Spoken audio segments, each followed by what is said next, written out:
मित्रों नमस्कार। ज्ञान मास्टरमाइंड में आपका स्वागत है। मित्रों, हम तमाम रहस्यों को आगे बढ़ाते हुए आज रूपकुंड की बात करेंगे। ये रूपकुंड उत्तराखंड में है और यहाँ का जो रहस्य है कि यहाँ नरकंकाल पाए गए, वो कहाँ से आए, किसने डाले, क्या यहाँ कभी ऐसी आपदा आई थी कि जिससे कई लोगों की मौत हुई होगी। इन तमाम रहस्यों पर हम बात करेंगे हमारे विशेषज्ञ डॉक्टर प्रतीक मिश्र जी से। डॉक्टर साहब, आपका बहुत बहुत स्वागत है। तो तमाम अभी तक आपने जो रहस्यों के बारे में चर्चा की है, आज आप चर्चा करें रूपकुंड के बारे में। जो रूपकुंड झील इसको बोलते हैं, ये कहाँ है और इसका महत्व क्या है और क्यों ये चर्चा में आता है?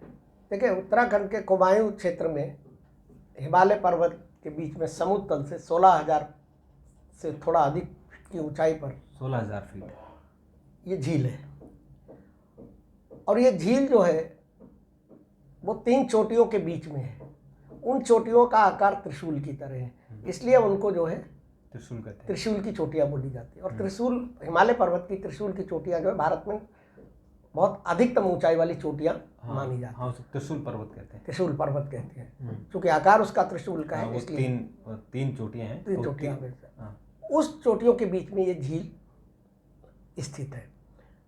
बहुत ही रहस्यमयी झील है और ये हम नहीं कह रहे रहस्यमयी, इस पे तमाम वैज्ञानिकों ने, तमाम मानव विज्ञानियों ने तमाम इस पर रिसर्च जारी है, रिसर्च कर रहे हैं। अमेरिका के लोग भी कर रहे हैं, भारत के लोग भी कर रहे हैं, जर्मनी के लोग भी कर रहे हैं। अभी हालिया कुछ दिन पहले भी अध्ययन हुआ। लेकिन उन रहस्यों पे से अभी पर्दा उठना बाकी है। बहुत कुछ हद तक अनुमान लगाए जा रहे हैं कि इनमें इस झील में कंकाल कहाँ से आए। बेसिकली जो ये आपकी जो रूपकुंड है, इस झील के अंदर तमाम नर कंकाल मिले हैं। और उनके बारे में तमाम अलग अलग तरीके की कथाएं हैं। कुछ पौराणिक प्रसंग हैं, कुछ वैज्ञानिक हैं, कुछ इतिहासकारों ने उनके बारे में बताया है। और इतनी रहस्यमयी है ये झील कि उत्तराखंड की सरकार ने भी इसको रहस्यमयी झील का नाम दे दिया, मान्यता दे दी है। अब है क्या कि वैसे तो ये इतनी ऊंचाई पर है कि ज़्यादातर समय ये बर्फ़ से ढकी रहती है, लेकिन जब मौसम में थोड़ा सा परिवर्तन होता है, उस समय इस झील से जब बर्फ़ हटती है तो उस समय इस झील के पानी में तमाम नरकंकाल पाए जाते हैं। और देखिए, रहस्य, इसके कई रहस्यों के बारे में मैं बताऊंगा, लेकिन एक सबसे बड़ा रहस्य क्या है जो अभी तक स्टडी के बाद सामने निकल कर आया है कि जितने भी कंकालों की खोज की गई और उनकी स्टडी की गई, उन पर रिसर्च की गई, उनकी कार्बन डेटिंग से पता किया गया और तमाम तरीक़ों से, उनमें किसी भी बच्चे का कंकाल नहीं है। पुरुषों का है, महिलाओं का है। और जो कंकाल पाए गए हैं, रहस्य इसलिए बढ़ जाता है कि भारत के लोग होते, एशिया के लोग होते तो समझ में आता कि यहाँ इस तरीके से यहाँ के लोग किसी वजह से गए होंगे। हो सकता तीर्थ यात्रा में कोई धार्मिक स्थल उस एरिया में हो, क्योंकि नंदा देवी का है वहाँ पर। तो ये एक थ्योरी आ सकती थी कि वहाँ पर नंदा देवी की यात्रा में गए और वो सब बर्फ़ में जम गए या कोई आपदा आ गई प्राकृतिक। लेकिन इसमें जो नरकंकाल मिले हैं और जो वैज्ञानिकों ने रिसर्च की है, उसमें जर्मनी के हैं, यूरोप के हैं, ग्रीस के हैं। मतलब ये लोग आए कहाँ तो से? ये लोग इतनी दूर से, ये लोग इस झील में हिमालय की इतनी ऊंचाइयों पे क्या करने गए? क्योंकि वो कोई मतलब पर्यटक स्थल भी नहीं। तो है क्या कि अब जो जानकारी आई है कि वो 1,000 के करीब कंकाल यहाँ पर पाए गए हैं अब तक। और तमाम देश के वैज्ञानिक इन चीज़ों को की जानकारी करने की कोशिश में लगे हुए हैं। इनमें से और सब देखिए, कई सवाल हैं, कई अनसुलझे सवाल हैं जिनके रहस्यों का अभी जवाब ढूंढा जा रहा है, अभी तक नहीं मिला है। कि कुछ 800 वर्ष पुराने हैं, तो कुछ 1200 वर्ष पुराने हैं और कुछ 1700 वर्ष पुराने हैं। लोकल वहाँ पे मान्यता ये है कि इस झील में नहाना मना है, सरकार की तरफ से भी मना है और लोकल जो लोग हैं, स्थानीय लोग, उनके हिसाब से भी इस झील में। और उनकी मान्यता क्या है कि इस झील में जो भी नहाएगा वो कंकाल बन जाएगा। मतलब ये कुछ ठीक है। अब इसका वैज्ञानिक रीजन क्या हो सकता है? वैज्ञानिक रीजन ये माना जा सकता है कि भाई वो झील इतनी ऊंचाई पर है, इतनी ठंडक है, तो उसमें हाइपोथर्मिया हो सकता है और आदमी जो है वो उसमें मर जाए, उसमें मर सकता है इतनी ठंड में। ठीक। और जो कंकाल मिले हैं और जो और पूरे, मतलब कुछ तो टुकड़े मिले हैं, कुछ पूरे के पूरे कंकाल मिले हुए हैं, तो ऐसा लगता है जैसे कि उनको संरक्षित किया गया हो। चलिए, इसके पीछे भी हम ये मान लेते हैं कि हो सकता है बर्फ में, बर्फ है तो हाँ, तो इतनी बर्फ में इतने दिनों तक। बर्फ में तो कोई खराब नहीं होगा। अभी क्या है कि हालिया दिनों में जर्मन और अमेरिका और भारत के वैज्ञानिकों ने, मानव विज्ञानियों ने इस पर 38 कंकालों को वहाँ से इकट्ठा किया और 38 कंकालों का उन पर अध्ययन उनका चल रहा है। उनकी डीएनए जांच की जा रही है। जेनेटिक जांच के द्वारा भी उसमें ये निकल के आया है कि एक तो वो जो लोग हैं वो सामान्य कदकाठी से ज़्यादा बड़े हैं। इसका मतलब कि वो कई साल पुराने भी हो सकते हैं। नहीं, वो तो मैंने बताया ना कि 8, वो जो उनकी एज निकाली गई है कार्बन डेटिंग से, तो वो 800 से लेके 1700 तो साल के बीच में। मतलब तो उस वक्त तो इंसान की हाइट बहुत ऊंची थी, 7 फीट 8 फीट के ऊपर। नहीं, इंसान की हाइट ऊंची थी। दूसरे क्या कि वो एशियाई मूल के कुछ लोग कंकाल हैं, हाँ, उसके बाकी अलावा तो वो यूरोपियन यूरोपीय मूल के, मध्य एशिया के, पूर्वी एशिया के, तो वो लोग क्या करने आए, हाँ, ये क्या सवाल करने है। हैं? या तो कोई ऐसे कोई रहस्य हुआ होगा, कोई हाँ। आपदा हुई होगी, या ऐसा कोई, जैसे हम लोग कहते हैं ना, जैसे हमने महाभारत में देखा था कि अब जब वो ये पांडव। देखिए, ऐसा नहीं कि इसकी खोज कोई 200-400 वर्ष पहले हो गई हो। एक ब्रिटिश, जब यहाँ अंग्रेजों का शासन था, तो अंग्रेजों के शासन में एक ब्रिटिश जो वन रेंजर था, फॉरेस्ट का ऑफिसर था, वो उस एरिया में जा रहा था और उस एरिया में उस समय झील पे बर्फ नहीं जमी हुई थी, वहाँ पर पानी था। तो उसने वहाँ पे कंकाल देखे, तो उसके दिमाग में ये जिज्ञासा आई। उसको लगा कि भाई ये झील के अंदर कंकाल कहाँ से आ गए। तो पहली नज़र में उसको ये लगा कि जानवरों के कंकाल होंगे, क्योंकि दूर से उसने जब देखा।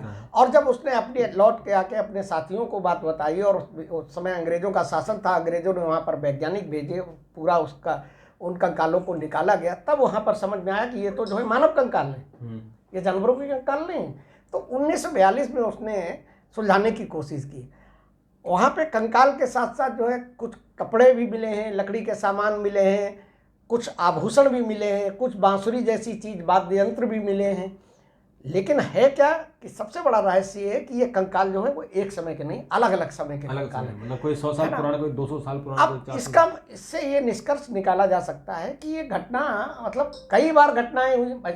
एक लोकल मान्यता ये है और वैज्ञानिक ये मानकर चलते हैं कि शायद कुछ लोगों का एक समूह यहाँ पर आया किसी वजह से, और कोई दैवीय आपदा हुई और वो उनकी जान चली गई, दब गए। बात समझ में आती। लेकिन वो एक टाइम पे अगर एक समूह आया, मतलब एक सदी में एक समूह आया, तो समझ में आती है। लेकिन एक कुछ 850 वर्ष पुराने और कुछ 1700 और पुराने, तो और कुछ 19वीं सदी इसी के 1900 के। तो इसका मतलब ये तो बहुत ही जबरदस्त रहस्यमयी है। अब उसमें क्या है कि उन्होंने अलग अलग जो है जनसंख्या जो समूह थे उनके हिसाब से देखने की कोशिश की, कंकालों को जब इकट्ठा किया और उनका डीएनए जांच कराई गई। अब उसमें देखिए कितनी ताज्जुब की बात है कि दक्षिण पश्चिम एशियाई समूह के तो ठीक है, यहाँ उस समय यहाँ के लोग वहाँ आ सकते थे, लेकिन ग्रीस, तुर्की या और यूरोपीय क्षेत्र से जो भूमध्य सागरीय जो स्थान है, वहाँ से ये लोग क्या करने आए थे। थाईलैंड के लोग पाए, मतलब जो जांच हुई है उसमें लग रहा है कि ये थाईलैंड के मूल निवासी हैं, मलेशिया के मूल निवासी हैं। अब ये मतलब इससे एक चीज़ तो साबित हो गई कि ये अलग अलग समूह में लोग आए हैं। अब वो लोग क्यों आए हैं इसका वैज्ञानिक पता नहीं कर पा रहे हैं कि ये लोग किस वजह से आए, अलग अलग ग्रुप के लोग आए। अब जब देखा गया कि इसके अंदर कंकाल है, तो उन्होंने जो है फिर इसके बाद, कंकाल मिलने के बाद, फिर वहाँ पे जो है, वैसे भी कोई वहाँ जा नहीं रहा था, लेकिन उस समय ब्रिटिश सरकार ने वहाँ पे जो है कह दिया कि उस तरफ कोई भी नहीं जाएगा, कोई ट्रैकिंग करने या किसी तरीके से वहाँ पे नहीं जाएगा कि जब तक पता न चल जाए। अच्छा, जो अभी जो मानव विज्ञानी या जो रिसर्चर या जो साइंटिस्ट ने जो जांच की है, उसमें उनको जो उन्होंने जांच की उसमें उनको पता चला है कि इन कंकालों के सिर के ऊपर जो है गोल गोल चोटों के निशान थे। तो इससे ये संकेत निकला, वैज्ञानिकों ने ये संकेत निकाला कि साहब कोई हो सकता कि यहाँ कुछ लोगों का समूह आया हो और भारी पत्थर के टुकड़े गिरे हों और उससे उनके सिर पे चोट लगी और वो मर गए हों और वो दब गए और सालों साल जो है वो कंकाल में तब्दील हो गए। कुछ लोगों का ये मानना है कि शायद हिमवृष्टि हुई है, ओले पड़े हैं, और जो निशान है वो अपनी जो क्रिकेट की एक गेंद होती है, उस गेंद के बराबर के निशान उनके सिर पे पाए गए। तो वो ओले हो सकते हैं, क्योंकि ये तो मेरे सामने की बात है। मैं ये जब मैं छोटा था, ये बात है 76-77 की बात है। तो इतने बड़े बड़े ओले गिरे थे, मतलब एक गोला जब किसी गाय के ऊपर गिरा तो गाय मर गई थी। तो इतने बड़े ओले थे, हम तो किसी तरह से जान बचा के भागे थे।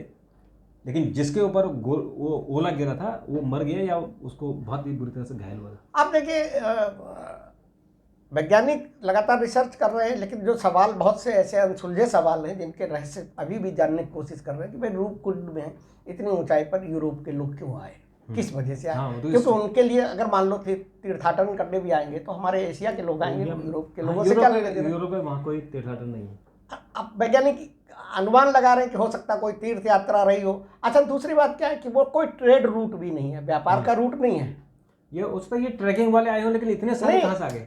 ट्रेड रूट, मीन्स कि हिमालय देखने के लिए ट्रेड या रूट बर्फ नहीं है, देखने के ठीक लिए। है। और तीसरी एक जो थ्योरी दी जाती है, वो थ्योरी ये दी जाती है कि सेकेंड वर्ल्ड वार में जो है वो जापान के सैनिक उधर से भागे हैं, तो वो जापान के सैनिक के 80 सैनिकों का एक समूह जो है वहाँ पर दब के मर गया बर्फ में, हिमस्खलन में। लेकिन जापानियों की हाइट छोटी होती है। हाँ? जापानियों की हाइट कम होती है। नहीं, जापानियों की हाइट कम होती है, वही मैं कह रहा हूँ, लेकिन वो थ्योरी भी फेल हो गई। हाँ, और क्योंकि ये तो जो पाए गए हैं, आप जैसे कह रहे हैं कि ये लंबे चौड़े लोग हैं, हाँ, ऐसे रहे होंगे, उनके कंकाल से लग रहे हैं। जो सामान्य जो मतलब जो इस समय की सामान्य लंबाई ऊंचाई जो है उससे कहीं ज़्यादा जो है वो लोग ऊंचाई के पाए गए। अब है क्या कि एक, अब यहाँ पे एक थ्योरी जो वहाँ लोकल जो पौराणिक के साथ कथा जुड़ी हुई है, तो उसमें एक कन्नौज के एक राजा जो थे वो अपनी रानी के साथ वहाँ पर जो तीर्थ यात्रा के लिए गए, रानी के साथ, और पूरा लाव लश्कर उनके साथ था। उसमें नर्तकियाँ भी थी, उसमें बैंड बाजे भी थे, सारी चीज़ें थी। तो वो लोग तीर्थ यात्रा के लिए गए, लेकिन वो नंदा देवी इस बात पर नाराज़ हो गई कि ये तीर्थ यात्रा करने आए हैं या मतलब मौज मस्ती करने आए हैं। तो ये वहाँ की जो पौराणिक कथा है उसके बारे में ये कहा जाता है कि उस वजह से नंदा देवी जो है नाराज़ हुई और उन्होंने श्राप दे दिया कि तुम सब जो है झील में जम जाओ और कंकाल बन जाओ। और उसी के बाद से ये वहाँ के लोग कहते हैं कि ये माना जाता है कि यहाँ जो भी आएगा या इस झील में जो भी स्नान करेगा वो कंकाल का हो जाएगा।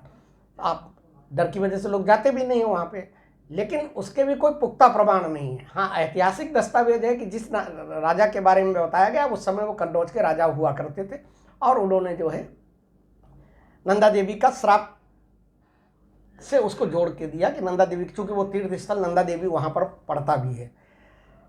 अब समस्या ये है कि ऐसी, एक तो ये कंकालों का रहस्य, दूसरे क्या है कि वहाँ पर जो कुछ लोग ट्रैकिंग करने जो गए उन्होंने वहाँ पर उस झील के आसपास एक नीली रोशनी देखी निकलती हुई। तो माना ये जाता है कि वो कोई अदृश्य शक्ति है वहाँ पर जो वहाँ मौजूद रहती है और जो इंसानी दखल को वहाँ पर बर्दाश्त नहीं करते। जो वहाँ जाएगा, हाँ, उसको वो, अब उसका रहस्य का वैज्ञानिक अभी पता नहीं लगा पाए हैं, लेकिन वो रोशनी को ट्रैकिंग के लोगों ने देखा है, कुछ लोगों ने कैमरे में भी कैद किया और उन्होंने अपने जो संस्मरण लिखे हैं उसमें उन्होंने ये उसको जो है उसके बारे में पूरा उन्होंने जानकारी भी दी। अच्छा, और वहाँ पर बताते हैं कि ध्वनि की आवाज़ आती है, संगीत की आवाज़ आती है, ये वहाँ के लोग कहते हैं। लेकिन आप इसको अगर विज्ञान के दृष्टिकोण से आप देखें तो पहाड़ों पर जो है तेज हवा चलती है, बर्फ़ से टकराती है, तो उससे भी एक संगीत की धुन पैदा होती है, एक वो अलग अपना स्वर होता है। वैज्ञानिक ये मानते हैं कि ऐसा कुछ नहीं है, ये मतलब एक जिसे कहते हैं कि धर्मांता है या एक मिथ है। वास्तविकता ये है कि कोई एक दैवी आपदा आई थी और वो अपनी जो थ्योरी देते हैं वो वही थ्योरी देते हैं कि वहाँ बड़े बड़े ओले पड़े और उस ओले से जो है उनका, अब चूंकि वहाँ पे कुछ जो वस्त्र मिले हैं वो राष्ट्रीय वस्त्र भी हैं, तलवारें भी मिली हैं, ठीक है। वो उसी जमाने के राजा जसदबल जो जब हुआ करते थे, कन्नौज के राजा, उस टाइम की वो तलवार और वो हथियार पाए गए, भाले और वो, तो इसका मतलब वो कहीं म्यूजियम में होंगे। तो आप देखिए इस थ्योरी को भी, फिर इसका मतलब फिर ये थ्योरी सही है कि नंदा देवी का श्राप उनको लगा और वो और उनके सैनिक और उनकी जो उनके साथ लोग आए थे, नज़दीकी लोग, दरबारी लोग जो थे, वो सारे के सारे हो गए। और ऐसे हमारी परंपरा में और हमारे जो पौराणिक कहानियाँ हैं उनमें इस बात का जिक्र होता है। हाँ, कि शराब मिल गया, वो जम गए, मर गए, या कुछ ऐसे अदृश्य शक्तियाँ जैसे आपने कहा। अब देखिए क्या है ना कि जब इस तरीके की कोई चीज़ रहस्यमयी होती है तो उसको लेकर तमाम तरीके की कथाएं भी बनने लगती, तमाम तरीके की बातें भी होने लगती। अब उस क्षेत्र के जो उस एरिया में जहाँ पर ये झील है, उसी से नीचे के एरिया में जहाँ पे बस्तियाँ हैं, लोग जहाँ रहते हैं, उन लोगों का कहना है कि साहब इस झील के आसपास जो है मृत आत्माएं जो है उनकी परछाई दिखाई पड़ती है। और वो उसमें उनका मानना ये है कि जो ये जो कंकाल बने हैं ये उन्हीं की आत्माएं हैं, वो भूत और प्रेत के रूप में वहाँ पे रहती हैं, भटकती रहती हैं, क्योंकि उनको मुक्ति नहीं मिली। तो भारतीय दर्शन के हिसाब से माना जाए तो कि उनको मुक्ति नहीं मिली, वो प्रेत योनि में चली गई। अच्छा, कुछ लोग ये कहते हैं, जैसे जितने मुंह उतनी बातें वहाँ पे, लेकिन रहस्यमयी है, इसके रहस्य अनसुलझे हैं, इसमें कोई शक नहीं। अब कुछ लोग कहते हैं कि वहाँ डरावनी आवाज़ें रात में आती हैं। रोशनी वाली बात तो ठीक है, ट्रैकर ने जो ट्रैकिंग करने गए उन्होंने देखा और रोशनी आती। गांव वाले भी ये कहते हैं, जो आसपास के एरिया के लोग, और वैज्ञानिकों ने भी माना कि रोशनी आती है। लेकिन कुछ वैज्ञानिकों का कहना है कि ये रिफ्लेक्शन हो सकता है पर्वत की चोटियों से, तो उस वजह से रोशनी आती हो। झील के बारे में ये बताया जाता है, जो उत्तराखंड सरकार ने इसके बारे में भी जो जानकारी दी, उसमें सरकार ने ये माना कि ये रहस्यमयी झील है और इस झील के चारों तरफ एक अद्भुत अलौकिक ऊर्जा का एहसास किया जाता है। ये बात जो है, जो इतिहासकार, जो लेखनकार और जो साइंटिस्ट, मानव विज्ञानी जिन्होंने अध्ययन किया और जो अध्ययन कर रहे हैं, उन लोगों ने भी इस बात को माना है कि यहाँ पर जो है कोई दिव्य ऊर्जा है, कोई अलौकिक तरीके की ऊर्जा है, कोई शक्ति का एहसास होता है। अब वैज्ञानिक दृष्टिकोण से देखिए, वही मैंने आपको बताया कि इतनी ऊंचाई पे उसमें हाइपोथर्मिया हो सकता है। अब हाइपोथर्मिया अगर हो जाता है तो शारीरिक जो शौक होगा उससे जान चली जाएगी। नहाने के बारे में, जैसे कि नहाने के लिए वहाँ नहाना मना है, तो जो मान्यता है वो ये है कि इसमें जो नहाएगा वो कंकाल बन जाएगा, है ना। वैज्ञानिक ये कहते हैं कि देखिए, सबसे बात तो ये है कि इतना ठंडा पानी और साल में इतने साल, मतलब ज़्यादातर दिनों में उसमें बर्फ़ जमा बनी रहती है, तो वहाँ पे नहाने की कोई कोशिश ही नहीं करेगा। दूसरी बात क्या है कि चूँकि वहाँ तमाम नरकंकाल मिले हुए हैं, तो इसका मतलब वहाँ पे बैक्टीरिया और वायरस भी हो सकते हैं, कुछ भी हो सकता है। और ये ऐसी एक जगह और है, तो ऐसे में कोई वहाँ नहाने की हिम्मत कैसे करेगा, क्यों नहाने जाएगा। अब पर्यटन के हिसाब से भी लोग जाने से उधर डरते हैं। ट्रैकिंग वाले तो हिम्मत करके जाते हैं, लेकिन उत्तराखंड सरकार इसको पर्यटक स्थल के रूप में विकसित करने की कोशिश में क्या करने की कोशिश में कि इसको इतना मिस्टीरियस बना दिया, इतना रहस्यमय बना दिया कि पर्यटक जाने अपने आप खींचे चले आएंगे। और ये हो भी सकता है कि क्योंकि ऐसे रहस्य है कि हर आदमी इसके बारे में जानना चाहेगा, खोज करना चाहेगा कि वास्तव में क्या है कि आज तक मतलब हमारे देश को भी आज़ाद हुए 75 साल हो गए, और दुनिया भर के जो साइंटिस्ट हैं, जो ट्रैकर हैं, उन्होंने भी अभी तक पता नहीं कर पाए कि हैं क्या है। नहीं, कंकाल मिले हैं, कंकालों की जांच कंकाल मिले, कंकाल से देखिए, कंकाल क्यों मरे। हाँ, कंकाल से कंकाल से दो सवाल जो है अनसुलझे हैं कि ये लोग यूरोप से यहाँ क्या करने आए और क्यों आए थे, और इनकी मृत्यु कैसे हुई। मृत्यु की थ्योरी अलग अलग है। कुछ वैज्ञानिक मानते हैं कि अत्यधिक ऊंचाई पर होने के कारण, अत्यधिक ठंड होने के कारण ये जम गए। हाँ, वो ठीक कुछ है, लोगों का कहना है कि ओलावृष्टि हुई और क्रिकेट की जो बॉल होती है उसके बराबर के ओले इनके सर पे पड़े, क्योंकि उनके सर पे गोल गोल निशान पाए गए। पर डॉक्टर साहब, 800 साल पहले तो वहाँ कुछ भी नहीं रहा होगा। कुछ नहीं था। आज तो चलो आसपास कुछ गांव बन गए हैं भैया। 1942 में इसको खोजा गया है। तो 1942 में भी वहाँ कुछ नहीं रहा होगा। जो गांव है वो नीचे है, यानी त्रिशूल के आसपास कोई गांव नहीं है। बहुत ऊंचाई पे है, बहुत ऊंचाई पर 1600 फीट का ऊंचाई का मतलब हुआ कि वहाँ ऑक्सीजन नहीं है। तो अच्छा, लोगों का जो स्थानीय लोग हैं वो इसको धार्मिक स्थल से जोड़ते हैं, क्योंकि उस एरिया में वो नंदा देवी का तीर्थ स्थल है, नंदा देवी की बड़ा महत्व है, ठीक है। तो उनका ये कहना है कि नंदा देवी का, अगर कोई इस झील में इसलिए नहीं हम लोग नहाते हैं, मना करते हैं नहाने के लिए, क्योंकि नंदा देवी का श्राप उसको लग जाएगा और वो भी कंकाल का बन जाएगा। उनकी अपना ये थ्योरी है, उनका ये कहना है कि और धार्मिक रूप से ये अनुचित होगा, क्योंकि वो नंदा देवी नहीं चाहती कि इसमें कोई जो है स्नान करे। और वैज्ञानिक रूप से इसलिए खतरनाक है कि उसमें मतलब इतना ठंडा है कि आप जम सकते हैं। बिल्कुल। और जो बैक्टीरिया भी हो सकता है, क्योंकि इतने लोग मरे तो कुछ भी हो सकता है। तो खैर, आप लोग भी इस बारे में जरूर अध्ययन कीजिएगा और उसमें शोध करने की ज़रूरत है कि ऐसे ये हुआ क्यों है, क्योंकि अब तक जितना शोध हुआ है वो हमारे डॉक्टर साहब ने बता दिया है। इसके आगे और कोई अगर शोध आपके पास हो तो जरूर उसकी प्रतिक्रिया दीजिए। हाँ, इससे जुड़ी कोई अगर जानकारी आपके शेयर कर सकते हैं। क्योंकि एक और झील है जो टिहरी डैम है, उसके ऊपर एक गाँव है, उस गाँव के ऊपर भी जंगल में एक झील है, उसको भी रहस्यमय माना जाता है। और वहाँ लोगों को जाने से कहते हैं कि वहाँ नहीं जाना चाहिए, क्योंकि वहाँ उस झील के आसपास कुछ भूत या कुछ ऐसे जो कुछ और ऐसी आत्माएं हैं कि अगर वहाँ कोई चला जाए तो फिर उसका वो डर के मारे उसकी मौत हो सकती है, तो उसको वहाँ जाने से रोकते हैं। नहीं, इसका तो नाम जो है ना, इस रूप कुंड का, मैंने तो इसको तकनीकी नाम आपको बताया, इसका नाम जानते हो क्या? इसका नाम है कंकाल वाली झील, कंकाल झील। कंकाल झील। आप ये पूरा जो आपने किताबों में, दस्तावेजों में, आप कहीं अगर रिसर्च भी करने की कोशिश करोगे तो कंकाल वाली झील, कंकाल झील जैसे ही डालोगे तो यही रूपकुंड झील के बारे में, उसके बारे में सोचिए और उसके बारे में और कुछ अगर इन्फॉर्मेशन हो तो दीजिए। और ऐसे ही मेरे ख्याल से उत्तराखंड में तो बहुत सारी ऐसी झीलें, ऐसे स्थान हैं जहाँ लोग अकेले जाने से डरते हैं।